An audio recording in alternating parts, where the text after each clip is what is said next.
Hello everyone. Welcome to this session on RARP, that is Reverse Address Resolution Protocol under the subject Computer Networks. So in this video, we will understand that RARP is, what is it, why it was introduced, how it works, its limitations, and how it evolved into modern protocols like BOOTP and DHCP. The hook. So imagine a computer uh, that has just started but does not uh, know its own IP address. So it only knows its MAC address stored inside the hardware. How can it communicate with the network? So this was a major concern or major challenge in early diskless systems. And then RARP was introduced to solve this bootstrap problem.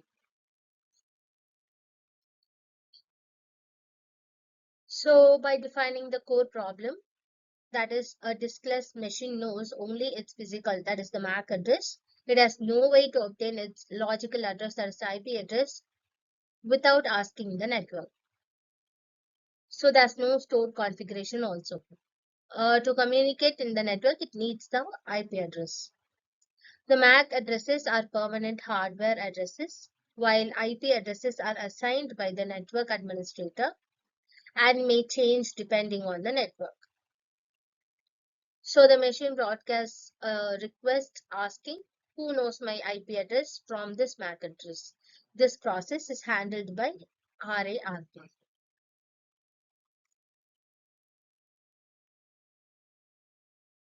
So how can we solve the bootstrap problem?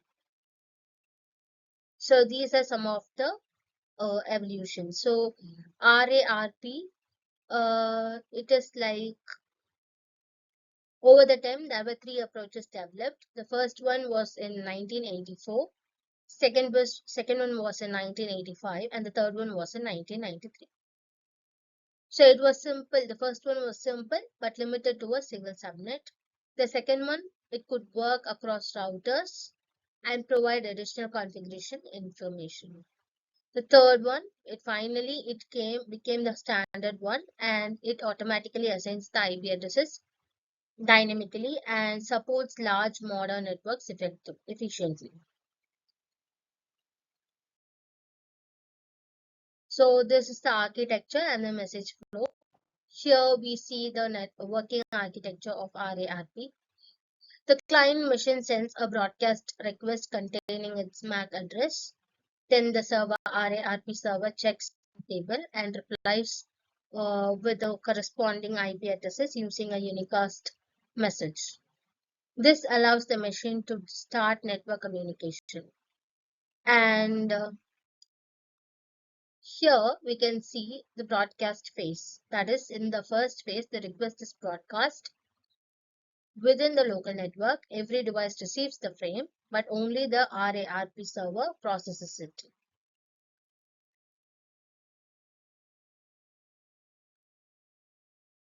And then this is the second phase. Here, the server searches its databases and sends back the IP address directly to the requesting machine.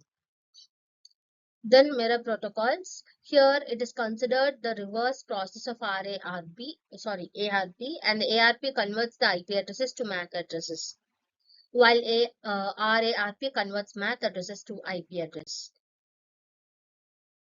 And here it strengthens and the strengths and weakness. It is a simple and useful for small LAN environments, and however, it had the major limitations. Here, universities used these diskless workstations connected across multiple subnets. Each subnet it required a dedicated RARP server with manual maintained MAC to IP mapping tables. So managing these systems it became difficult as networks grew larger and leading to the adoption of DHCP. And this is the wall challenge.